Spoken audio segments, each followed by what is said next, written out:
Hey, and welcome to the first naked vlog on this channel. If you don't remember, my name's Thomas, and I was born and raised in Hong Kong. So today's topic I wanted to talk about is body image, beauty ideals, and how this all ties in with race and culture.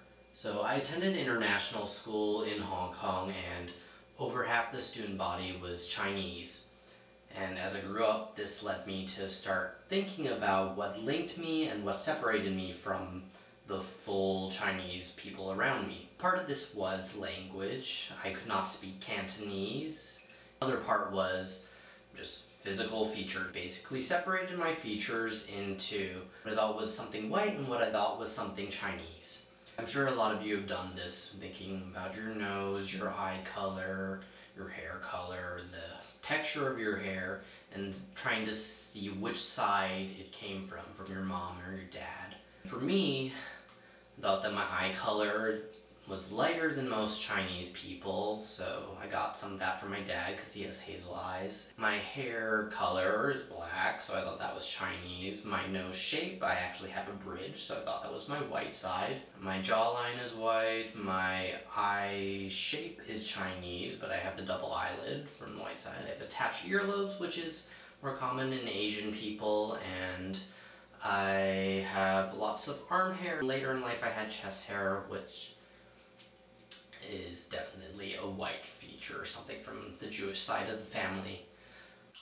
I remember going to college in it was California. A lot of people are hanging out by the pool when the weather's nice, and when I took my shirt off, there were some people that were surprised. They're like, "What? Thomas, you have chest hair?"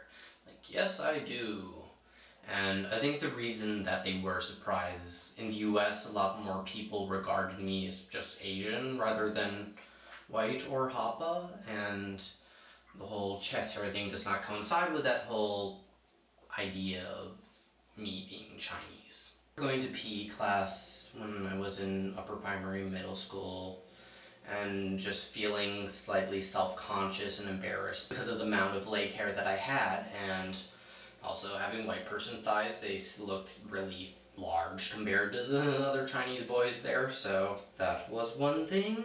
And so I grew up, I had a lot of sort of fights with my hair. I changed the color a lot. I dyed it brown, I bleached it, and then I left it black for a while. And the other thing was about the texture of my hair. Hated the curls, and I still sometimes hate the curls, but I actually got it chemically straightened 3 times. I used a flat iron for years.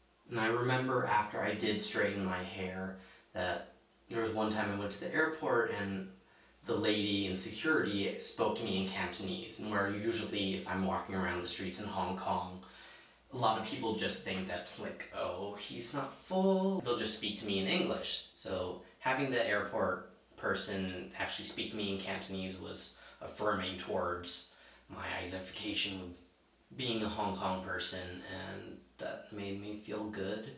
Growing up in Hong Kong, there was more appeal for me to connect with the Chinese side, so I wanted to look more Chinese, I wanted to look more Asian. Hong Kong beauty industry, it was a British colony at first, so there is the whole Western influence, and with a lot of other countries in Asia, we do have the whole thing where lighter skin is considered more beautiful, but so a lot of the models in Hong Kong are Chinese, and while I can say some of my features are Chinese, I definitely did not look like them. Chest hair isn't really favored for Chinese models just because a lot of them don't have any. And then in the US, I think maybe my dad's generation, chest hair would have been more popular and thought of this masculine and sexy or whatever, but now you look at models and all of them are hairless still. Another big issue is the whole idea of masculinity. That conception differs between different ethnic groups and races. So the main message I wanted to leave with you guys is that you should be happy with your bodies and how you look, regardless of whether it matches what race or ethnic group you more closely identify with. We should all just think of ourselves as beautiful. I really want to be more coherent and have actually delved into these subjects properly, but alas, I have procrastinated and left this video to the night before yet again, so Let's have a discussion in the comments below. Leave your thoughts, any examples of sort of ideal body types or features for your respective ethnic groups, and if you have any questions for me, I'll be happy to answer those too. Please subscribe to this channel and watch our other lovely moderators. I don't know if you can see, but there's a slug crawling towards me.